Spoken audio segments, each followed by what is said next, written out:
3,000 years ago, an Egyptian scribe wrote a love poem to his sweetheart. He called her his sister and wrote that one glimpse of her was better to him than all the food and drink in the land. Love, real tender love, is as old as writing itself, but the way the ancients dated, married, and chased romance would look utterly bizarre to us today. In Egypt, marriage was surprisingly simple. There was no wedding ceremony, no priest, and no temple. A couple was considered married the moment they moved in together. What mattered was a contract. It listed what each person brought and what the wife would keep if they ever split up. And Egyptian women held real power. They could own property, run businesses, sign their own contracts, and file for divorce, rights that women in many later civilizations would lose for thousands of years. This is love, sex, and marriage in the ancient world, and it is far stranger than any romance you know. Cross the sea to Greece, and romance vanished from marriage entirely. A Greek marriage was a business deal between two men, the father and the groom. The bride was often just 14 years old. The groom could be 30 or more. She rarely met him before the wedding, and her consent was never asked. Her father handed her over with a dowry, a sum of money or property. In a real sense, a Greek bride came with a price tag attached. At the wedding feast, the great moment was the unveiling. The bride wore a veil the entire time, and only at the end did the groom lift it to see the face of the woman he had just married. After the wedding, a respectable Greek wife spent most of her life indoors, in a separate part of the house reserved for women, rarely seen in public at all. The most educated and glamorous women in Greece were not the wives at all. They were the hetairai, independent companions who could read, debate philosophy, and attend the parties wives were banned from. Sparta, as always, did everything differently. Spartan women were not locked away. They exercised in the open, owned land, and were famous across Greece for speaking their minds.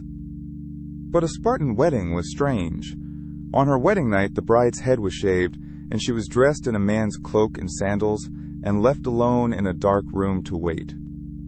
Her new husband, who still lived in the army barracks, would slip in secretly at night, then leave again before dawn. Some Spartan couples had children before they had ever seen each other in daylight. Then came Rome, which built the wedding we would almost recognize. A Roman bride wore a flame-colored veil and a belt tied in a special knot, the knot of Hercules, which only her new husband was allowed to untie. Romans were deeply superstitious about the date. They believed the whole month of May was terribly unlucky for a wedding, and only certain days of the year were considered safe to marry at all. Guests did not throw rice or flowers. They pelted the happy couple with walnuts, a noisy shower of good luck and fertility for the marriage. The heart of the ceremony was the joining of right hands, a gesture of trust and partnership. You still see it carved on Roman tombstones, husband and wife hand in hand. The Romans gave us the engagement ring, and even the finger we still wear it on.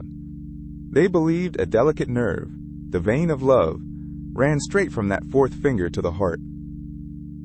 At the end of the night, the groom carried his bride across the threshold of their home, a tradition we still keep more than 2,000 years later. The Romans even had a dating manual. A poet named Ovid wrote The Art of Love, advising men on exactly where to meet women, at the races, the theater, the festivals, and precisely how to flirt with them. It was so scandalous that the Emperor Augustus, who was trying to force Rome back to strict family values, eventually banished Ovid from the city forever. But Roman love had a harder side. Divorce was quick, easy, and extremely common. A powerful Roman might marry and divorce several times, trading spouses to build political alliances. Marriage among the elite was often pure politics. You married to bind two families, two fortunes, or two armies together. Love, if it came at all, was expected to come later. No one played that game better than Cleopatra. She won the protection of Rome's most powerful men, first Julius Caesar, then Mark Antony, through a mix of charm, intelligence, and spectacle. According to legend, she had herself smuggled to Caesar wrapped inside a rolled-up bedsack and simply tumbled out at his feet. Cleopatra also followed an old rule of Egyptian royalty. To keep the bloodline pure, she was married to her own younger brothers. To the pharaohs, marrying within the family was a sacred duty, not a scandal. So how did ordinary young people actually find a match? Often, a professional did it for them. Greek families hired matchmakers, experienced older women who knew every eligible young person in the city. And in some places, finding a wife was left to a yearly market. A Greek historian described the custom in Babylon, where, once a year, every young woman of marrying age was brought to the town square, and an auctioneer sold them one by one. The most beautiful were sold for high prices to the rich. That money was then used as a dowry, to pay men to marry the women no one had bid on. Whether it truly happened, historians still debate. If the market failed you, there was always magic. Love was the single most common reason ancient people turned to spells. Archaeologists have dug up hundreds of cursed tablets, thin sheets of lead scratched with desperate spells, then folded and buried or dropped down a well. One begs the gods to make a woman burn with desire and be unable to sleep, eat, or think of anyone but the man who wrote it. It is a 2,000-year-old love spell, still readable today.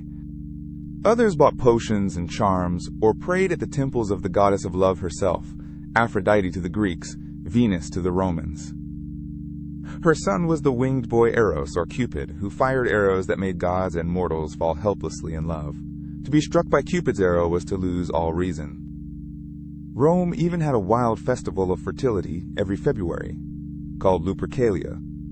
Half-naked young men ran through the streets, gently striking women with strips of goat hide, which was believed to make them fertile. Many believe this ancient February festival is a distant ancestor of our own Valentine's Day, though the link is debated. Not all ancient love was so free. Rome eventually made adultery a public crime. The Emperor Augustus exiled his own daughter for her scandalous affairs. And in the pleasure houses of a city like Pompeii, love was openly for sale, advertised on the walls with painted menus and prices carved beside the doorways. Yet, through all the contracts, the auctions, and the politics, real love still broke through. We know, because they told us. A Roman husband carved on his wife's grave that in 40 years of marriage, they never once had a quarrel. Another wrote simply that his wife was the most beloved of women, and that his home was now empty without her.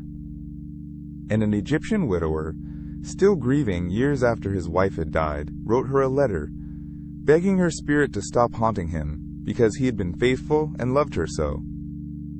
Their marriages were arranged, their weddings were strange, their world was harsh. But the love itself, the ache of it, is exactly the same as ours.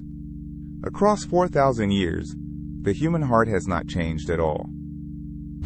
That was Chapter 7. Subscribe, and next time we meet the strangest animals of the ancient world, from war elephants to a horse that was almost made a senator.